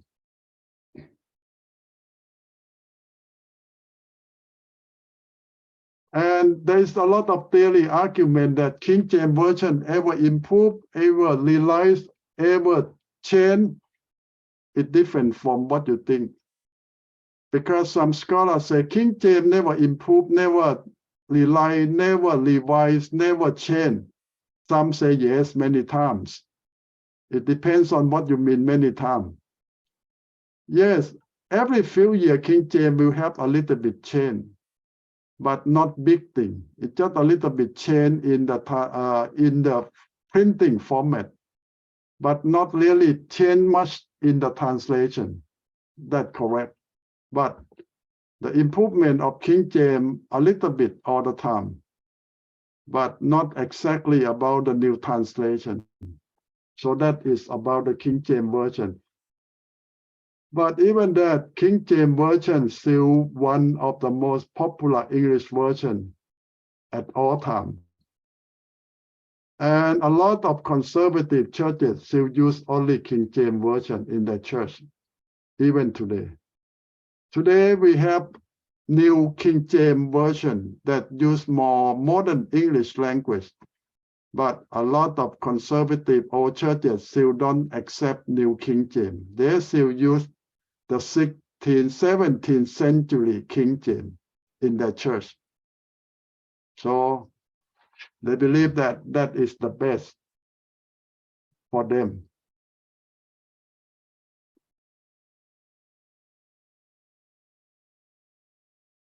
And this is more history about the King James new printing and a little bit change that coming to the version every few years. And it's not so important for us about how they change a little bit every few years. But the main thing is King James never really change the translation. They just change a little bit of the English language, the spelling, the printing, and a little bit of everything all the time. But they don't really go back to change the translation that they have. They don't do that. So that about the King James Version, the most popular English version in the world. English version today have at least 40, 50 more choices and versions that you can choose from. And I say that it depends on what you want to use the Bible for. But I recommend you to have at least one good English version to compare with your native version, to help you go through the real teaching of the Bible, the real meaning of the verse, of the rules of the theological teaching. Because I believe that all the native translation version miss a lot of things when they translate the Bible. Okay, I will stop the lecture here and come for your reflection or question. And compare to your native version that you have for today. When you compare with the English translation, English version, how you think the history is similar or very different?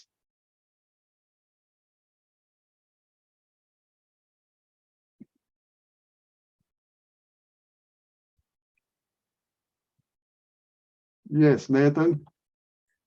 Ajahn, when I read Mian, sometimes it takes me longer to put them together or to kind of try to understand. And when I read English, it's easier. And I noticed one time I was reading Mian English, and it says something, and on the side can explain to you what it is. But in Mian, they just like say so you can understand faster instead of have to look into on the side note. And that's why I noticed that. I have two questions, Ajahn. When the Catholic people, when they killed Tyndale, those killers, the team killers, are they sent by Pope? Okay. Yes. Okay. And another thing, when you do you know it's one translation version is called Louis II? Do you know that one is from Geneva? What do you think about that one? Thank you. Well, I don't know about that version much. So I cannot really say much. Is it in the same time as Geneva, or it translated in Geneva too? I have one in French, and it says Louis II was a pastor, and he translated from, I think, from Greek to French. So what year is the translation? I don't know. I don't remember. Let me go take a look. Yeah, Let me go take a look. yeah, you need to know the year so we can know the history.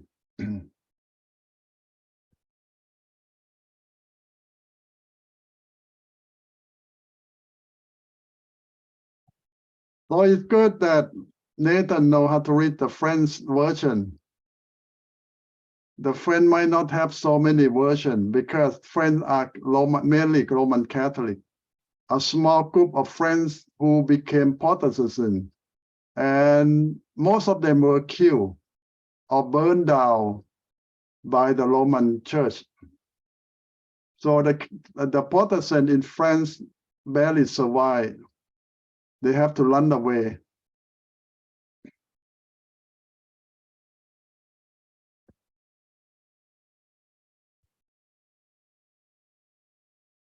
So as Nathan mentioned that if you go to France, you need to go to a village that all the Protestants in that village were burned down and killed by the Roman Church to get rid of the Protestant in France.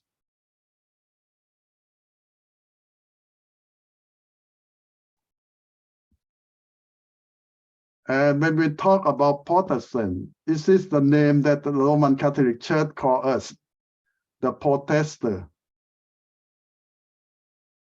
But because we protest what they teach, what they do, because they did not follow the Bible.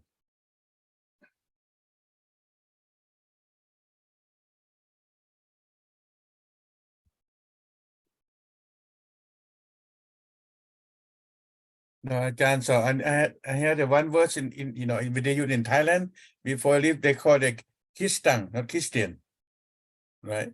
Yeah, Christian means Roman Catholic. Oh, okay. In fact, it's the same words, but pronunciation in English and in French. You can ask Nathan how they pronounce in French.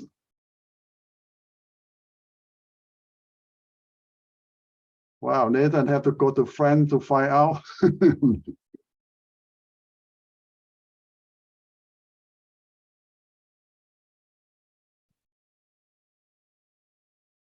Okay, I want you to think about your project on the translation of Bible in your language. At least you get to interview or get some idea to know that where your language have the Bible, how it come from, where it come from, who do it, and how long it take, and what version they use as a foundation to translate it. And you might get a lot of surprise when you know the truth, the fact, where your language come from.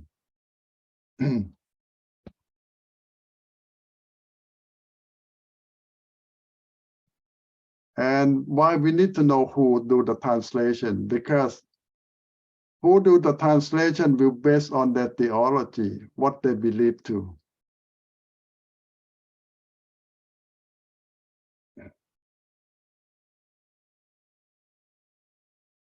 So this is why many countries try to get many groups to join together so they can have the Bible that come from diversity, mean that many groups accept it. So that is good and bad in the same time. Good mean that you have the Bible that will accept by majority, but the worst thing is you cannot specific translate it correctly to your belief. You try to be general all the time. Okay, what year that the translation have, Nathan? I cannot find it, Ajahn. I cannot find it. But I was Okay. thinking, let me check on the Google. I thought I found it on the Google.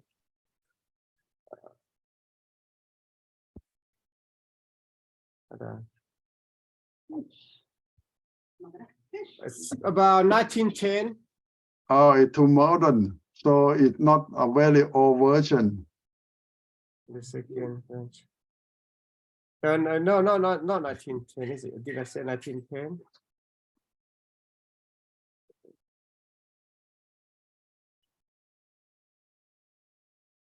If it's compatible, Yeah, 1910, Ajahn. yeah, so it just use the name, maybe it might not be the original, like the English one that translated in the 16th century or 17th century. So 1901 is already in 20th century.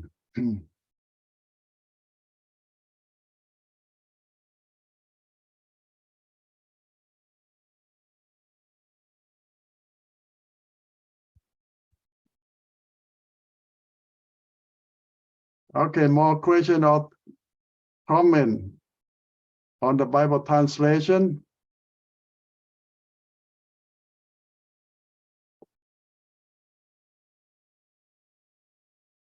So the purpose of the class is not just to let you know the history of the Bible translation, but how the Bible come to your people and how your people get the Bible in your own language. You need to find out about that.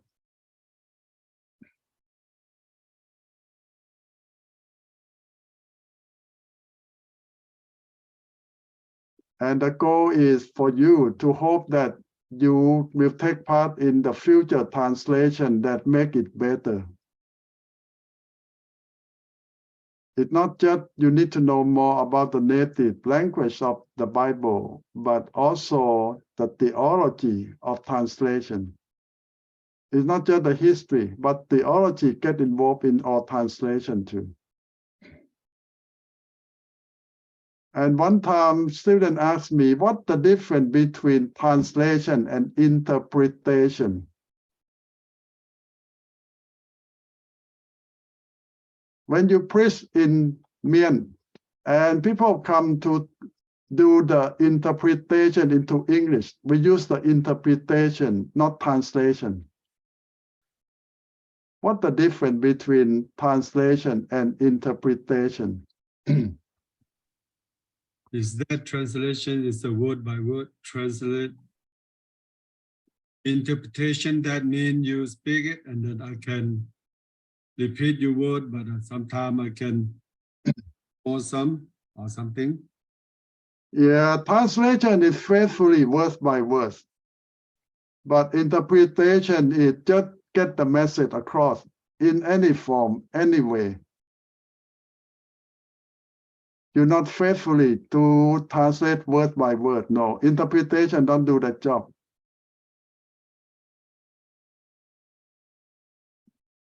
So when we talk about Bible translation, we talk about faithfully, word by word.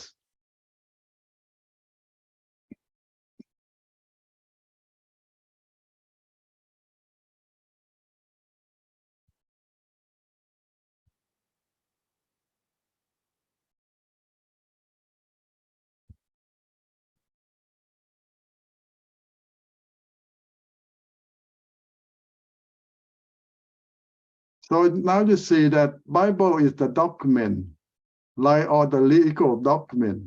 You cannot just interpret it. You need to translate it, because when you interpret it, you lost the heart of the language. You lost the spirit of it. So you need to translate, mean that faithfully, word by word of the original text. And this is a very difficult job. Now you go to the United Nations, you will see they speak 5 languages, and you have the ear plug to select the language that you can understand. And those people who do the translation, they don't call interpretation, they call translator. because they need to faithfully keep the words of the speaker in that verse by verse correctly.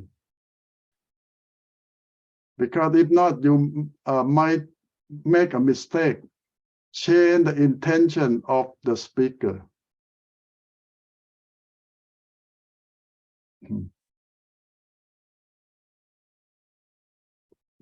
So now you know your job. You're going to be a translator, not the interpreter.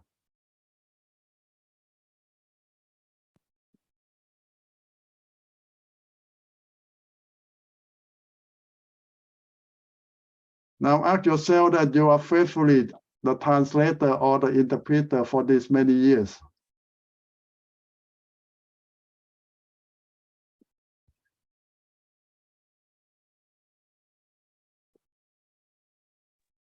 Ajahn, then how about, for example, English, like Nathan just said, It's only one word. just very short, like, 2-3 words, and then mean, we have to make it sentence, maybe a whole sentence, like, 10 words or 20 words. Sometimes, one page of English means, Bible, like 2 pages or 3 pages. And I don't know, is that right way or no? It's So you're saying that the main Bible is not translation, it's interpretation. For sure, that's the interpretation. It's not the translation. Because, the English are only 1 or 2 words. Mian is maybe 7 words. just one verse, like for example, for one verse, and English just a few words, and then Mian is long sentence down. If we don't do this way, and then it doesn't make sense. Cannot, translate word by word by English, and then we don't understand. After we read it, and then what is that meaning? No meaning, Ajahn. Totally, there's no meaning. That's a difficult. When we try to do word by word, and then It's me not and listening at all. me and Farm is laughing all night. If we translate like word by word, it's not mixing, and nobody understand that. Sometimes we have to put that word all the way back to the the end of the sentence. That make a sentence. If otherwise, no, Ajahn, completely no. Nobody understand. Nobody understand. Maybe I scared when I translated it, and then Really? Nathan look at it, and then Nathan said, "What?" Okay, my lecture note is not the Bible. You don't need to translate. Okay. But the Bible you need to translate. So then we can get the idea, and then Okay, then sounds like it. Okay, John, that one. Interpreter. Okay, so just make sense. Let people understand. Okay. okay, well, I'm with. The Bible is the words of God, so we need to translate, not interpret it. Okay. But when you preach, you can interpret it, but the Bible have to be translation. Okay. Nathan? First of all, Mian, we don't our vocabulary is really not enough. Yes. I don't want to say poor, but we don't have enough vocabulary. So we have to make sentence to replace the word. Mhm. So it's tough. So this is why the men Christian need to make a language for Christian men. Make new words. Yeah, I think somehow we have to make new words. Yeah, because otherwise it will not do. Yeah, we make the new words, and then everybody don't accept it. Okay, John, like doctor. All right. So one guy, he just make it one word. He said "boksu," "boksu," and then I don't know what's that "boksu." Do you know that Nathan? "Boksu," doctor. It's not a medical doctor. Okay, we It's just said about like the Ajahn. Okay, doctor. Doctor. And then he said Boksu. Then I just scratched my head and then I tried to think about it. I said, Maybe is that Chinese word? I don't know, is that Chinese word? Boksu? The Chinese have different words for medical doctor and doctorate degree holder. Mhm. That one they're talking about the doctor degree. Doctor And degree. that's word, right? You know that, in fact, in general, in English, the word doctor is for people who got a doctorate degree. But most of medical doctors got a doctorate degree too. And people always call them doctor, but in fact, they are physician. Yeah. Yeah. Yes. Fish. Physician. But most of them get a doctor of medicine. So we call them short doctor. But in fact, this is the doctorate degree for every field we call doctor. Oh. And That's the first I heard a man make the first a new word they call the doctor. Boksu.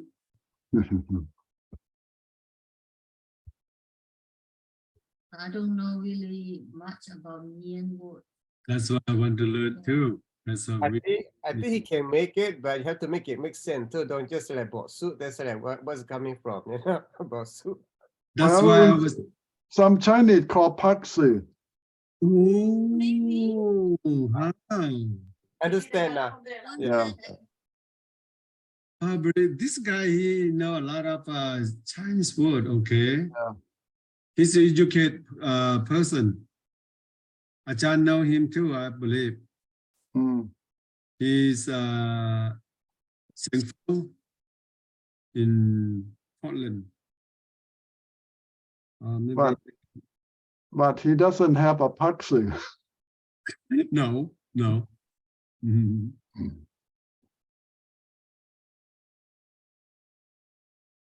Mhm.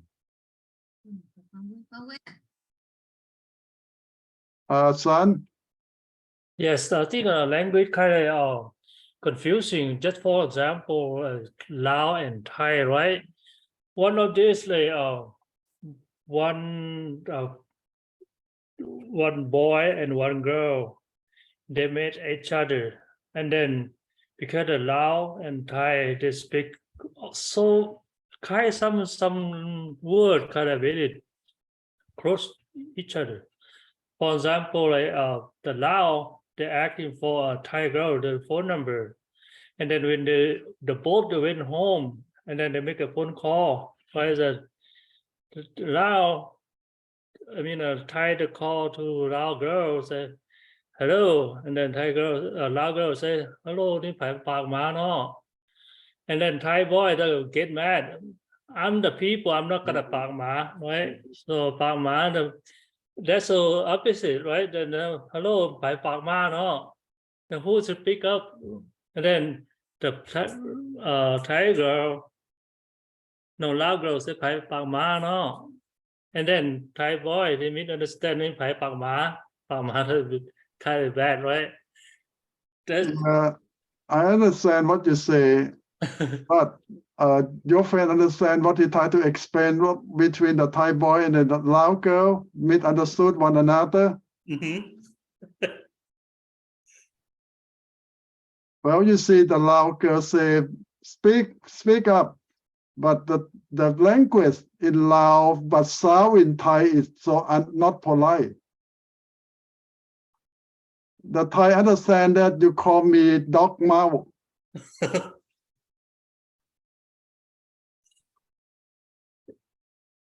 Oh, I met a lot of Thai and Lao couple who get married and fight a lot of time because they misunderstood one another.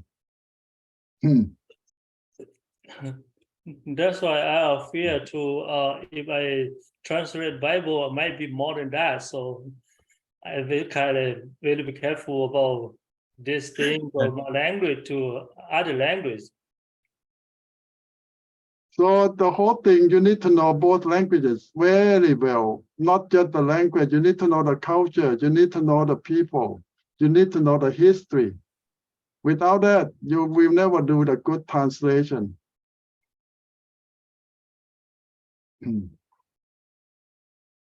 Difficult job.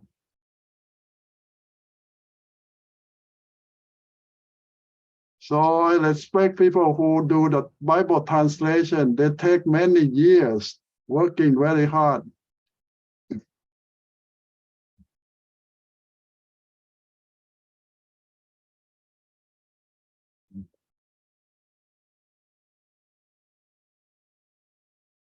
And I don't want to criticize them that they don't do a good job. I think they try their best.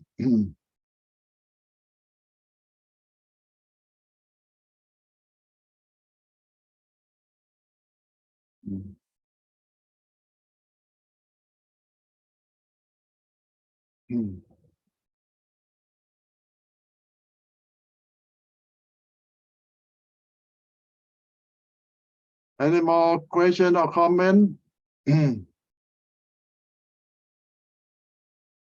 So you still have the Monday group that you can go to share and to practice your sermon, preaching, everything. So Monday is another day that you can meet with your team.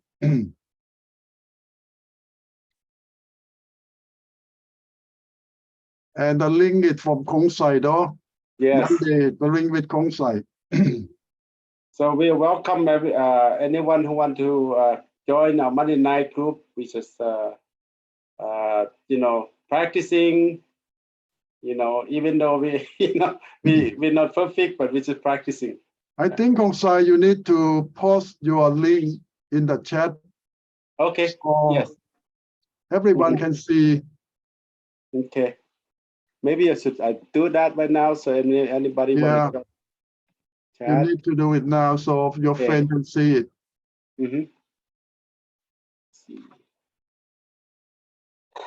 Oh, look at the link number first. I had to turn on the Zoom for so long, but don't remember the Zoom number.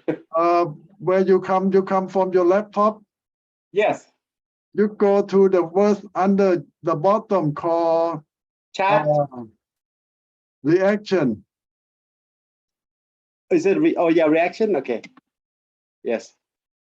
And you will see the link come up that you have you can type your link there. Oh, okay. Just raise your hand, lower hand, or whatever. I just go to chat, Ajahn. Yeah, go to chat. Yeah. Okay. I'm gonna go to chat. Okay, I'm gonna post the link. Ajahn,บอกมาดู. Yeah, post your link so on Monday, what time that your friend can join you. Okay. I'll post that right there. You look at the overall link that I sent to. Okay. So Monday night. What time is it? Same time? We start 6 o'clock. Oh, I have the 5:30 women's group, so I think not really have time. So thank you anyway. Yeah. And different link though, you go to a different link. Yeah.